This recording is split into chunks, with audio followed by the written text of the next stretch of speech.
students, my name is Karan Sidana. Welcome back to my channel Sidana Special Classes. This is the lecture number 4 for the 9th class. We are continuing the chapter the force and the laws of motion. We have done up to the second law of motion.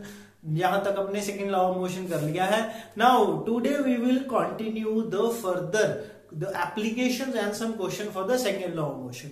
जिन्होंने अभी तक ये वाले lectures मेरे first 3 lectures नहीं देखे हैं, please have a look into that. वो वाला कॉन्सेप्ट समझो, पहले Newton first law, second law को समझ लो. After that continue with this lecture. Okay, तो स्टार्ट करते हैं जी आज का लेक्चर. तो प्लीज कॉपी और पेन निकालिए. Firstly we will write down 2 formulas which we have derived in the previous lecture. तो देखो सेकेंड लॉ जो हमने करा था, सेकेंड लॉ ऑफ मोशन किसका था? Second law of motion obviously it is given by Newton. तो बोलते हैं Newton second law of motion.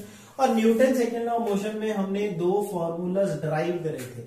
Actually इसकी जो स्टेटमेंट थी that is a rate of change of momentum directly proportional to force applied. आया यार कि rate of change of momentum मतलब मोमेंटम का चेंज होना with respect to time is directly proportional to momentum. And finally we will have reached one formula that is F is equal to dp by dt. F means external force. It is the external force. dp means change in momentum, कि momentum कितना change हो रहा है. And this is the time interval, और you can say that the time taken to change the momentum, कि momentum को change होने में कितना टाइम लगा. ठीक है, एक तो ये फॉर्मूला ड्राइव करा था. And the second formula we have derived that is F is equal to ma, कि force is equal to mass into acceleration of the object. जब भी फोर्स लगेगी किसी भी ऑब्जेक्ट के ऊपर, उसमें क्या होगी? एक्सेलरेशन या फिर रिटार्डेशन. या तो उसकी स्पीड इंक्रीज हो जाएगी या उसकी स्पीड डिक्रीज हो जाएगी. If the speed is increasing then we will use the word acceleration.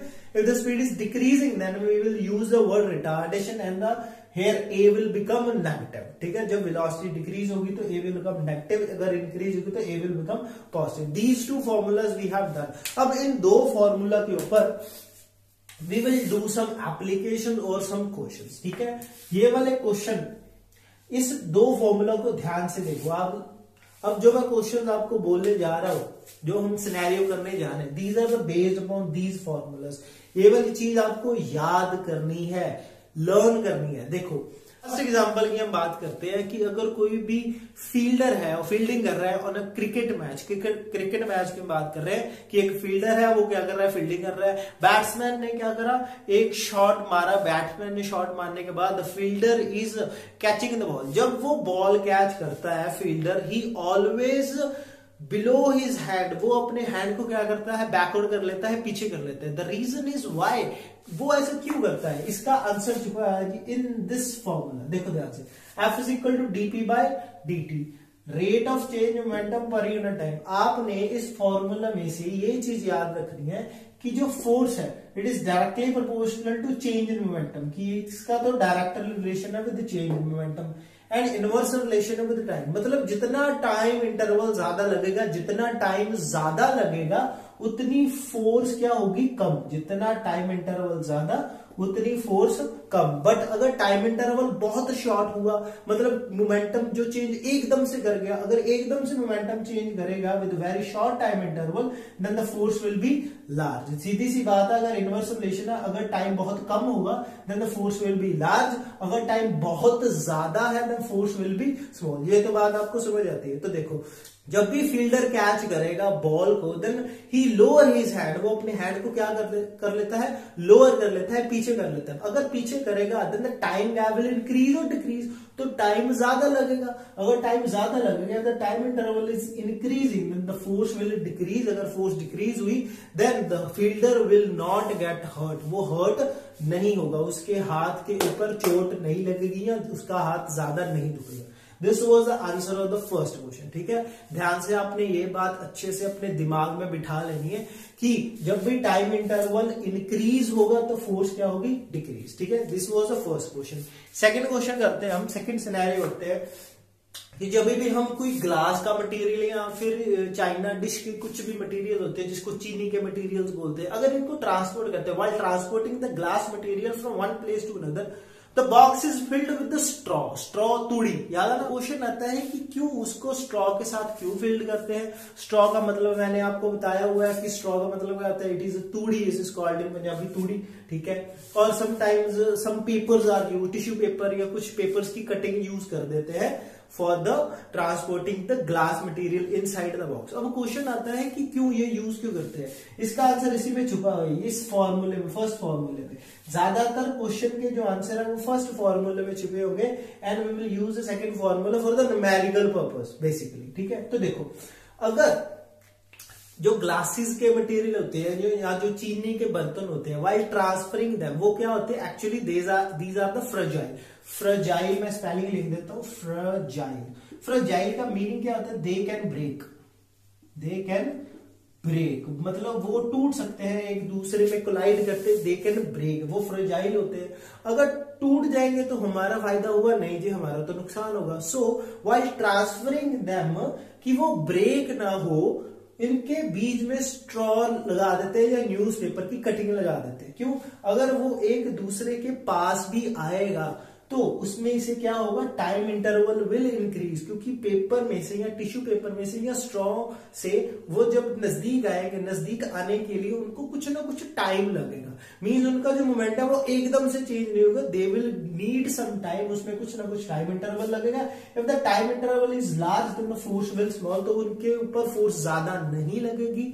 ध्यान से मैं दोबारा रिपीट कर देता हूं, अगर टाइम इंटरवल ज्यादा हुआ, टाइम इंटरवल ज्यादा होगा इन दोनों बर्तनों को आपस में टकराने के लिए, the change in momentum will be less, momentum में चेंज कम आएगी तो फोर्स भी क्या लगेगी, कम, तो वो बर्तन then the utensil will not break at all, वो ग्लास के बर्तन या चीनी के बर्तन टूटेंगे नहीं, ठीक है। आपको ये बात समझ आई अच्छे से। और क्या हो सकता है, तो हमारे पास दो तरह के फ्लोर्स है, एक तो है कॉन्क्रीट फ्लोर। कॉन्क्रीट फ्लोर क्या होता है, कॉन्क्रीट फ्लोर मींस जो पत्थर वाला जो फ्लोर होता है ना, उसको बोलते हैं कॉन्क्रीट फ्लोर, ठीक है। एक तो हो गया कॉन्क्रीट फ्लोर, ठीक है। और मेरे पास दूसरा फ्लोर है जी सैंड वाला, सैंडी फ्लोर है, ठीक है।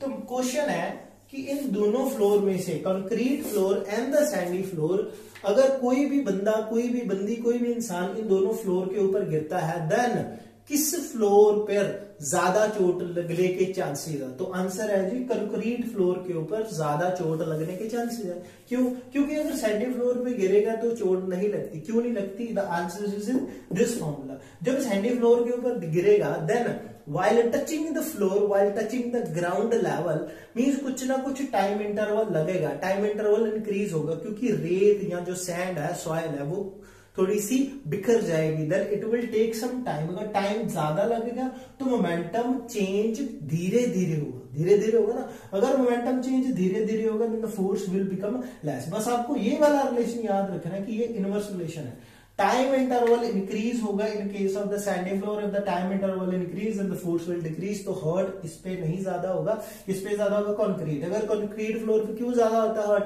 क्योंकि जैसे ही गिरे वैसे ही हमारा कांटेक्ट हुआ विद द फ्लोर, कांटेक्ट होने का जो टाइम इंटरवल था वो बहुत कम, अगर टाइम इंटरवल बहुत कम तो फोर्स बहुत ज्यादा। तो कंक्रीट फ्लोर के ऊपर we will get hurt and on sandy floor we will not hurt at all. These are the 3 major question. आपको इन तीनों एग्जाम्पल्स को अपनी नोटबुक के ऊपर लिखना है विद योर ओन वर्डिंग्स। मैंने आपको अच्छे से समझा दिया है, सिंपल सी बात है, बस आपको फॉर्मूला कौन सा याद रखना है, ये वाला। सारी की सारी एग्जाम्पल में मेन लाइन क्या आएगी, if the time interval will increase then the force will decrease. अगर टाइम इंटरवल इंक्रीज हो गया तो द फोर्स विल डिक्रीज, ठीक है। जो भी ये 3 क्वेश्चन है, इस क्वेश्चन को उसके answer you have to write down in your own wording. Question 3 कौन से है, फर्स्ट क्वेश्चन था कि while catching the ball, why the bowler lower his hands, first question. Second question, while transferring the material of the glasses, कि why the boxes are contained with straw, कि उसके बीच में straw क्यों लगाई जाती है। And the third question is out of concrete floor and the sandy floor, on which floor we will get hurt if we fall on them, ठीक है। These are the 3 question. In question के answer आपने अपने आप लिखने हैं, ठीक है, अपनी भाषा में, अपने आप अपनी वर्डिंग्स में लिखने हैं, बट इन इंग्लिश लैंग्वेज में, ठीक है। ये चीज ध्यान से रखना। ठीक है। अब इसके बाद हम करेंगे कुछ न्यूमेरिकल्स, ठीक है, इन दोनों रूलर्स के ऊपर we will do the numericals now, ठीक है। This is based upon the second law of motion. तो सेकेंड लॉ ऑफ मोशन के जो ये दो फॉर्मूलाज है आपको रट गए होंगे, अच्छे से याद हो गए होंगे, जिनको नहीं हुए हम फिर भी आपके लिए लिख देते हैं। F is equal to dp by dt, that is the rate of change of momentum per unit time, and F is equal to ma, a का मतलब क्या होता है, एक्सेलरेशन, एंड एक्सेलरेशन का भी एक फॉर्मूला होता है v minus u by t, v minus u by t, it is the final velocity minus initial velocity per unit time, ठीक है। तो हम स्टार्ट करते हैं जी इस चैप्टर के numericals. So here goes the first numerical। तो क्वेश्चन नंबर 1 लिखिए प्लीज अपनी नोटबुक के ऊपर। हमने टोटल 5 न्यूमेरिकल करने हैं आज में, ठीक है। We will do the 5 numericals, these are based upon the NCERT basically. तो फर्स्ट न्यूमेरिकल हमारा कि force is applied on an object of mass 3 kg such that its speed increase from 3 meter per second to 7 meter per second for 2 seconds. Find the value of force। ये तो था हमारा first part. After that if that force is applied for 5 seconds, find the final velocity of object। This is our question। इस question को please पढ़िए आराम से। You have to read this question, then कुछ चीजें गिवन होंगी, कुछ चीजें फाइंड आउट करनी होगी। You have to just pick the values, उसके बाद you have to just use the formula में फिल करो values and you will get the answer. तो देखो पूछा क्या हुआ, the force is applied, force apply हुई on an object of mass given है कितना, it is equal to 3 kg, ठीक है sir, okay. Such that it speed increase, speed क्या होगी, इंक्रीज होगी फ्रॉम 3 मीटर पर सेकंड टू 7 मीटर पर सेकंड, मींस इनिशियल वेलोसिटी कितनी थी 3 मीटर पर सेकंड, फाइनल वेलोसिटी कितनी होगी 7 मीटर पर second, okay sir. For the time, कितने टाइम में, 2 सेकंड्स में, ठीक है, ओके, 2 सेकंड लगे। तो कौन सा फॉर्मूला अप्लाई हुआ, पूछा क्या हुआ, what is the force, we have to find out the value of the force. तो कौन सा फॉर्मूला लगेगा, we will use the second formula, ठीक है। F is equal to m। क्या एक्सेलरेशन की वैल्यू गिवन है, नहीं सर, एक्सेलरेशन की वैल्यू तो गिवन नहीं है। Can we make the value of the acceleration, yes we can make the value of the acceleration from the initial velocity, final velocity and the time. तो acceleration की value देखो क्या है, v minus u by t, v minus u by t. You have to just fill the values only. देखो क्या किसकी value find out करनी है, फोर्स की। मास की वैल्यू गिवन है कितनी, it is equal to 3, then v की वैल्यू कितनी है, final velocity 7 minus 3, u is equal to 3 at time interval 2, ठीक है। 3 7 माइनस 3 4 डिवाइडेड बाय 2, 2 से 2 कैंसिल, यहाँ 4 6, तो फोर्स की वैल्यू कितनी आई, it is equal to 6 newton. Means अगर फोर्स अप्लाई करी गई 2 सेकंड के लिए, ये वाली फोर्स की वैल्यू कितनी आई है, ये वाली फोर्स की वैल्यू कितनी है, ये 6 न्यूटन, ठीक है। हमारा फर्स्ट पार्ट होगा, प्लीज इसको नोट डाउन कर लीजिए, प्लीज नोट इट डाउन। हाँ जी, डन, ओके। तो देखो फर्स्ट पार्ट में हमारा जो आंसर आया, it is equal to 6। First part में हमारा जो आंसर है, it is equal to 6 newton, ठीक है। अब ध्यान से देखो सेकंड पार्ट में पूछा, if that force is applied for 5 second, means जो टाइम है वो 2 सेकंड की जगह पे 5 सेकंड हो गया, ठीक है। इनिशियल वेलोसिटी तो 3 मीटर पर सेकंड ही थी, बट अगर 5 सेकंड के लिए we have applied the force, then find out the value of final velocity. Means हमको वैल्यू फाइंड आउट करनी है इसकी, you have to find out the value of the v, that is the final velocity. तो final velocity value find out कैसे करोगे sir, formula लगाओगे। कौन सा फॉर्मूला लगाओगे, F is equal to m, और ये एक ही वैल्यू यहाँ पर ये वाली फिल कर दोगे। तो फॉर्मूला लगा दो, F is equal to m into a, और a की value v minus u by t. You have to just fill the values. Numerical बहुत बहुत आसान होते हैं, बस आपको क्या करना है, वैल्यूज को पिक करना है फ्रॉम द क्वेश्चन। आपको फॉर्मूला याद होना चाहिए, वैल्यूज को फिल करो into the formula, you will get the answer. जिस चीज की बारे में बात करी गई है उनकी वैल्यू फिल करो, और जिस वैल्यू को पूछा गया है, you have to just find out that, ठीक है। तो इसमें किसकी वैल्यू फाइंड आउट करनी है, v की। बाकी वैल्यूज गिवन है, देखो यस ऑलमोस्ट गिवन, हाँ सभी गिवन है। तो वैल्यू फिल कर देते हैं। वैल्यू को फिल करने से पहले मैं क्या करता हूँ, मैं I will shuffle the formula, कुछ फॉर्मूला को शफल कर देता हूँ ताकि हमारा क्वेश्चन है जो इजी हो जाए। तो देखो t यहाँ पर क्या है, डिवाइड में है, यहाँ पर चला जाएगा तो it will become multiply. F into t is equal to m v minus यू, यहाँ तक तो ठीक है।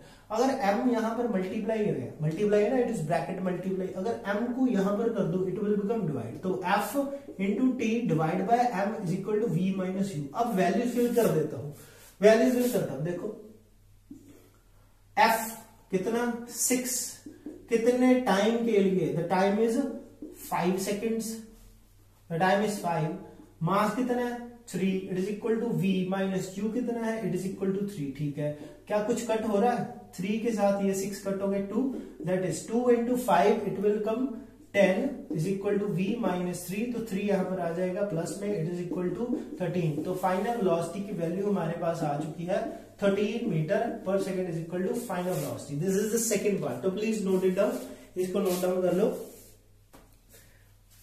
हाँ जी डन, हाँ जी नोट डाउन करा। This was the first question, ठीक है, इजी था, सिंपल था, कुछ भी नहीं था, बस values you have to just find out from the statement and formula में वैल्यू फिल कर दो, you will get the answer. तो चलते हैं हमारे नेक्स्ट क्वेश्चन की और। The next question different kind different varieties के क्वेश्चन कराऊंगा, एक ही वैरायटी के क्वेश्चन करवाना मेरी आदत नहीं है, एज यू ऑल नो, ठीक है। सिंपल क्वेश्चन करेंगे but we will do that some different kind, ताकि आपका कुछ दिमाग खुले, दिमाग खुलना चाहिए, ठीक है। तो सेकंड क्वेश्चन है, कहना which force is greater, which force is greater, first on mass 5 kg to produce acceleration 2 meter per second square on mass 2 kg to produce acceleration 4 meter per second square। देखो दो question, sorry, तो question में हमको दिया हुआ है कि you have to find out the value of the force. दो पार्ट्स इसमें गिवन है कि एक तो मास है 5 kg, उसमें एक्सेलरेशन प्रोड्यूस हुई 2, एक मास है 2 kg, उसमें एक्सेलरेशन प्रोड्यूस हुई 4। इन दोनों में से किस सिनेरियो में, किस केस में the value of the force is greater. तो वैल्यू ऑफ द फोर्स की अगर मैं बात करूं तो फोर्स की फॉर्मूला होता है F is equal to m। इस मास को एक्सेलरेशन के साथ अगर मल्टीप्लाई कर दोगे then you will find out the value of the force, ठीक है। यहां पर हमारा जो मास है it is equal to 5, acceleration कितनी है 2, तो आंसर आ गया 10 न्यूटन। यहां पर सेकंड पार्ट में आंसर कितना है, सेकंड पार्ट में मास कितना है 2 and the value of the acceleration is equal to 4, answer कितना है 8। तो इन दोनों में से वैल्यू किसकी बड़ी है 10, तो हमारा आंसर क्या आ जाएगा, first part, the mass the force is greater on the mass of 5 kg to produce the acceleration 2 meter per second। Simple था, इजी था, ठीक है। इसका आंसर कैसे लिखोगे, you have to find out the value of f1, you have to find out the value of f2, so f1 greater than f2, so हमारा अपना जो आंसर है, so the correct answer is first part, ठीक है। First part जो हमारा है which is the correct answer. तो फर्स्ट पार्ट यहां पर पूरा लिखना है, you have to write down this statement कि force is greater on the mass 5 kg to produce acceleration 2 metre पर सेकंड स्क्वायर। ये डैश डैश डैश नहीं लगाना, you have to write, line लिखेंगे, ठीक है। डन। आई नो मैं थोड़ा सा फास्ट करवा रहा हूं बट आपको समझ तो लग रही होगी, ठीक है। तो डन है, मिटा दे, ठीक है। क्वेश्चन 2 हो चुके हैं, 3 क्वेश्चन बाकी हैं, we will do now the question number 3। तो क्वेश्चन नंबर 3 देखो, a motor car moving with velocity 108 kilometre per hour, कि एक मोटर कार है which is moving with velocity 108 kilometre per our,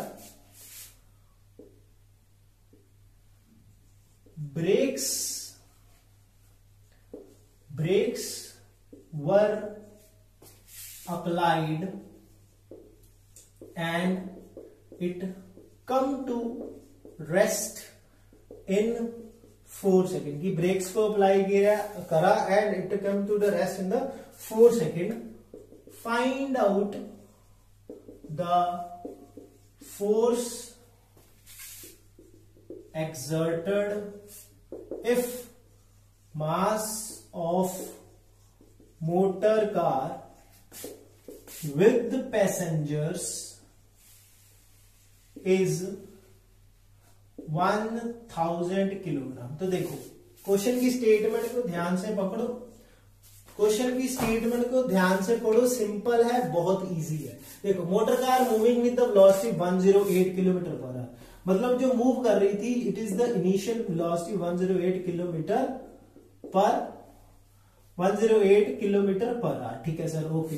अगर ध्यान से देखो मास दिया हुआ है किलोग्राम में, टाइम दिया हुआ है सेकंड में. आपको ये बात अच्छे से क्लियर होनी चाहिए. When you will do the question you have to remain in the SI unit, कि एसआई यूनिट में ही सारे क्वेश्चंस कंप्लीट करने हैं. ठीक है, kilometre per our is not the SI unit, ये बड़े यूनिट है एसआई से. तो इसको छोटे यूनिट में कन्वर्ट करने के लिए you to convert the kilometre per hour into the metre पर सेकंड. मैंने आपको एक फॉर्मूला बताया था, किलोमीटर पर आवर को मीटर पर सेकंड में चेंज करने के लिए you have to multiply the every quantity of kilometre per hour with 5/18 and it become the metre पर सेकंड. ठीक है, तो किलोमीटर पर आवर को कैसे चेंज करेंगे? 5/18 के साथ. 18 किस टेबल पर कट होगा? बताओ. It become 6. तो 6 into 5 इट बिकम 30 मीटर पर सेकेंड. ठीक है, तो 30 मीटर पर सेकेंड की इसकी क्या है? Initial velocity.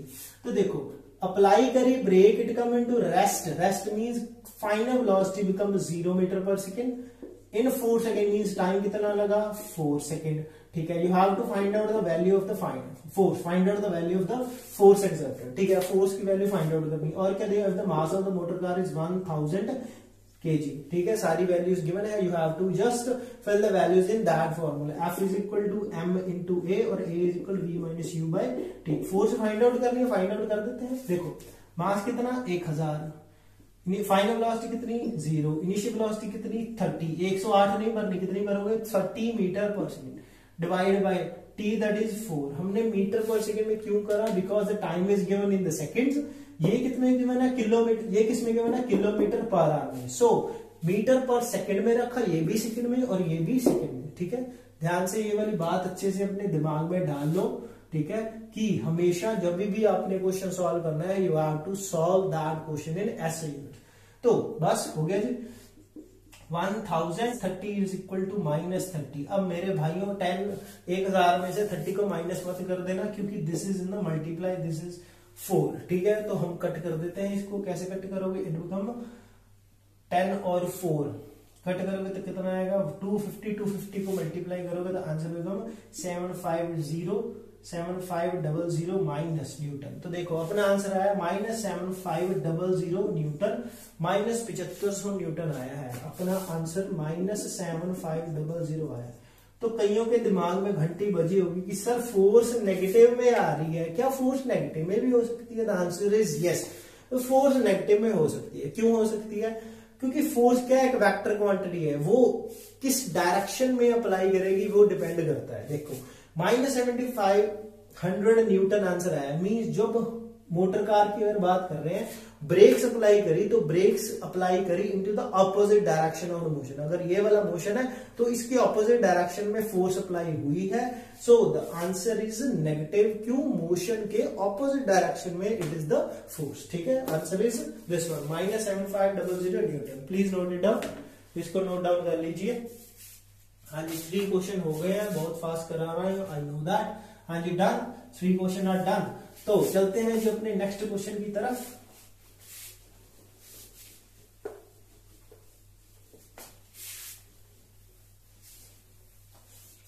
Next question is question number 4. तो देखो a force of 5 newton applied on mass m1 and it produce an acceleration of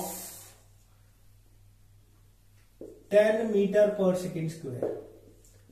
Same force applied on mass m2 and it produces acceleration 20 meter per second square. Find value of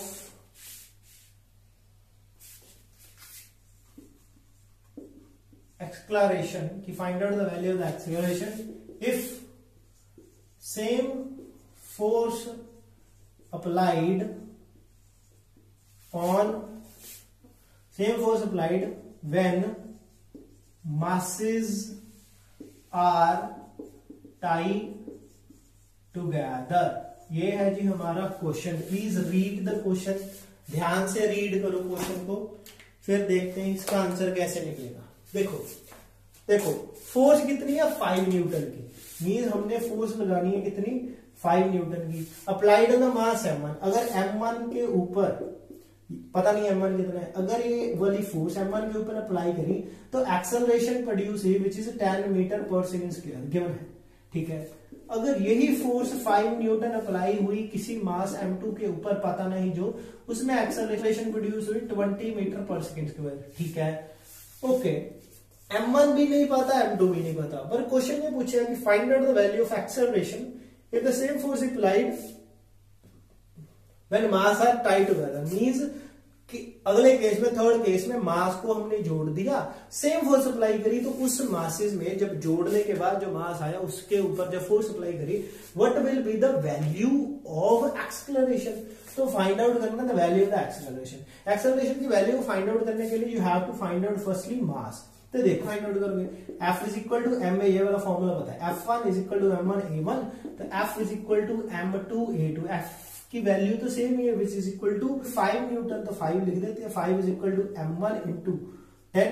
ठीक है, 5 is equal to m2 into 20. ठीक है, you have to just find out the value of m1 m2. कैसे करोगे, 5/10 is equal to m1 and 5/20 is equal to m2. अगर इसको cut करोगे तो इसका आंसर आएगा जी 0.5 kg.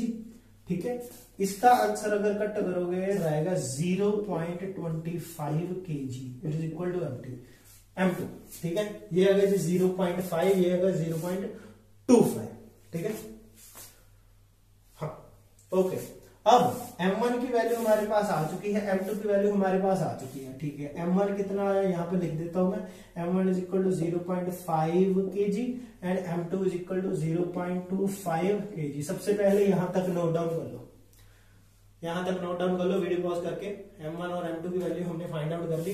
ठीक है, डन. ओके ओके, तो ध्यान से देखो. सेकेंड केस में m1 m2 को क्या करा, टाई कर दिया. क्या करा, टाई कर दिया. मींस हमारे पास जो अब सेकंड केस में टोटल मास होगा it is equal to m1 plus m2. m1 की वैल्यू कितनी फाइंड आउट करी 0.5, m2 की वैल्यू 0.25. अगर इसको जोड़ेंगे, ऐड करेंगे, then we will come that, then it will come the 0.75 kg. ठीक है, this is the total mass. Total force कितनी अप्लाई करी है, टोटल फोर्स वही अप्लाई करी है कितनी 5 न्यूटन की. तो you have to find out the acceleration value. F is equal to m में, तो टोटल मास कितना है 0.75, टोटल फोर्स कितनी है 5, एक्सेलरेशन की वैल्यू a. तो कैसे फाइंड आउट करोगे, 5 डिवाइड बाय 0.75, क्योंकि 0.75 मल्टीप्लाई में था, यहाँ पे आ गया, यहाँ पे आ जाएगा नीचे. It is equal to a. तो इसकी अगर वैल्यू फाइंड आउट करोगे, इसकी वैल्यू अगर फाइंड आउट करोगे तो कैसे करोगे, 500 डिवाइड बाय 75, आंसर आएगा आपके पास 6.67 मीटर पर second square. This is the value of the acceleration. Acceleration की वैल्यू 6.67 मीटर पर सेकंड स्क्वायर. इसका वैल्यू अगर आपको कैलकुलेटर के साथ करनी है तो कैलकुलेटर के साथ भी कर सकते हो. The answer will become 6.67. ठीक है, डन. प्लीज इसको नोट डाउन कर लो. हाँ जी, नोट डाउन करा, नोट डाउन करा. ओके, अब ध्यान से सुनो, लास्ट क्वेश्चन करने जा रहे हैं. It is a graphical question. जल्दी जल्दी क्वेश्चन करते हैं, इसके बाद अपना लेक्चर ओवर हो जाएगा. ठीक है, ग्राफिकल क्वेश्चन है. देखो question number 5. a VT graph of a ball of mass 20 gram is given as, ठीक है, एक VT ग्राफ गिवन है। ग्राफ याद है ना, हमने फर्स्ट चैप्टर में विच इज द कॉल्ड मोशन, उसमें कुछ ग्राफ्स पढ़े थे, VT ग्राफ पढ़े थे, VT ग्राफ भी पढ़ा था which is called velocity time graph, एक और ग्राफ पढ़ा था विच इज कॉल्ड डिस्प्लेसमेंट और डिस्टेंस टाइम ग्राफ, ठीक है। यहाँ पर जो VT ग्राफ है इट इज गिवन सेंटीमीटर पर सेकेंड, ग्राफ में ऐसा दिया हुआ है इट इज सेंटीमीटर पर सेकेंड, मीटर पर सेकेंड नहीं सेंटीमीटर पर सेकेंड गिवन है, ठीक है। द सेकेंड्स और जो वैल्यू ऑफ V है it is given in the centimetre पर सेकेंड। तो क्वेश्चन में क्या गिवन है, the VT graph of a ball. अब मैं ग्राफ ड्रॉ करता हूं तो ध्यान से देखना, 5, 10, 15, 20, 1, 2, 3, 4, 5, 6, 7, 8, 9, 10, ठीक है। ऐसा कुछ ग्राफ है 1, 2, 3, 4, 5, 6, 7, 8, 9 और 10, ठीक है सर, ओके मान लेते हैं ऐसा कुछ गिवन होगा। अब ऐसा ग्राफ गिवन है, अगर ध्यान से देखो तो ये VT तो ग्राफ है, समझ आता है। अगर ध्यान से देखोगे तो इसकी जो वेलोसिटी है with the passage of time वो इंक्रीज हो रही है, डिक्रीज हो रही है, डिक्रीज हो रही है। तो ये कौन सा graph, it is a uniformly retarded motion वाला ग्राफ, ठीक है सर, मान लेते हैं। तो ग्राफ को पढ़ने का तरीका भी सिखाया हुआ है हमने, कैसे ग्राफ को पढ़ते हैं, ठीक है। ग्राफ को पढ़ने से पहले ये देखो कि क्वेश्चन क्या पूछा, अभी तक क्वेश्चन नहीं ना पूछा। VT ग्राफ गिवन है, मास गिवन है 20 kg, find the value of retarding force, की मतलब हमको वैल्यू फाइंड आउट करनी है which is the retarding force. तो फोर्स की वैल्यू को फाइंड आउट करने के लिए formula F is equal to ma और एक्सेलरेशन के लिए v minus u by t, ठीक है। इस फॉर्मूले में you have to just find out, fill the values from this graph, ठीक है। तो देखो इस ग्राफ में से ये वाली वैल्यूज कैसे आएंगी, फाइनल वेलोसिटी कितनी हमारी, फाइनल वेलोसिटी ये है इनिशियल वेलोसिटी। यहां से इनिशियल वेलोसिटी की अगर हम बात करेंगे तो स्टार्ट कहां से हुआ था, 20 सेंटीमीटर पर सेकेंड। अब सर सेंटीमीटर का क्या चक्कर है, सेंटीमीटर क्यों यूज करा है, इन्होंने दिया था so we have to take the centimetre, ठीक है। बट आपको पता है कि हमने सारे के सारे जो क्वेश्चन है we have to do it in the SI units. तो SI यूनिट्स में करने के लिए तो क्या करेंगे, देखो 1 मीटर में होते हैं 100 सेंटीमीटर, 1 मीटर में अगर सेंटीमीटर की वैल्यू निकालनी है इट इज 100 सेंटीमीटर, ठीक है। अगर 1 सेंटीमीटर की वैल्यू निकालनी है तो 100 को यहां पर कर देंगे, डिवाइड कर देंगे, then we will get 1/100 metre is equal to 1 centimetre, ठीक है। मींस सेंटीमीटर को अगर मीटर में चेंज करना हो तो जो भी क्वांटिटी है we have to divide that quantity by the 100, ठीक है। तो इसको 100 से डिवाइड कर देते हैं, 100 से डिवाइड करेंगे तो सेंटीमीटर पर सेकंड से मीटर पर सेकंड हो जाएगा, क्योंकि सेंटीमीटर को किस में चेंज करना था, मीटर में चेंज करना था, तो हो गया, ठीक है। इट इज इक्वल टू 20/100, ठीक है। इसकी वैल्यू कट करेंगे तो 0.2 मीटर पर सेकंड आएगी वैल्यू इसकी, विच इज द इनिशियल वेलोसिटी, ठीक है। फाइनल वेलोसिटी कितनी है, 0 को सेंटीमीटर पर सेकंड लिखो, चाहे 0 को मीटर पर सेकंड लिखो, बात है क्योंकि 0 की तो वैल्यू 0 ही रहेगी, है ना, 0 की वैल्यू 0 रहेगी, ठीक है। फाइनल वेलोसिटी आ गई, कितना टाइम लगा फाइनल वेलोसिटी तक पहुंचने में, 0 से लेके 10, means time interval is the 10 seconds, ठीक है। V की वैल्यू आ गई, U की वैल्यू आ गई, T की वैल्यू आ गई, ठीक है। एक्सेलरेशन की वैल्यू नहीं गिवन, V की आ गई, U की आ गई, T की आ गई। What is the meaning value, that is m, means mass रह गया। मास कितना गिवन है क्वेश्चन में, गिवन है it is equal to 20 gram. 20 gram, gram कौन सी यूनिट है, इज SI और CGS, it is CGS unit. तो SI में कन्वर्ट करने के लिए you have to divide gram को किलोग्राम में चेंज करने के लिए you have to divide that quantity by the 1000। अगर 1000 के साथ डिवाइड करोगे तो आंसर बिकम 0.02 kg, ठीक है सर। यहां तक समझ आया, ओके डन। बस इसमें वैल्यू फिल करनी है, you will get the value of the force. तो फोर्स की value F is equal to 0.02, V की वैल्यू 0 माइनस U की वैल्यू 0.2 डिवाइड बाय टाइम कितना लगा था, 10 सेकेंड, यहां तक, ठीक है। इसके बाद क्या करनी है, you have to just do the calculation मैं यहां पर कर देता हूं, ठीक है। पहले ये वाला अच्छे से नोट डाउन कर लो, पहले नोट डाउन कर लो, उसके बाद कैलकुलेशन कर देता हूं। मैंने नोट डाउन करा, ओके। U की वैल्यू, V की वैल्यू, T की वैल्यू, M की value you have to write, ये लिखनी है, ठीक है, ओके, अब लिखने के बाद you have to just do the calculation. तो कैलकुलेशन देखो हम यहाँ पे कर देते हैं, f is equal to 0.02, 0 minus 0.02 कितना आएगा, माइनस 0.2, क्योंकि किसी में भी 0 माइनस करोगे, 0 माइनस समथिंग दैट क्वांटिटी, ठीक है, डिवाइड बाय 10। अब ध्यान से देखो इसको कैसे कर देता हूं, 0.02 जो भी मल्टीप्लाई करोगे तो नेगेटिव ही आंसर आएगा, ये तो डेफिनेट श्योर है। मल्टीप्लाई 0.2 डिवाइड बाय 10, ठीक है, f इज इक्वल टू 2 को 2 के साथ मल्टीप्लाई करो तो आंसर कितना आएगा 4। बस अब जीरो ही काउंट करो, कितनी रहेगी 1 2 3 और ये नीचे पड़ी 4, 1 2 3 हो गया जी आंसर अपना।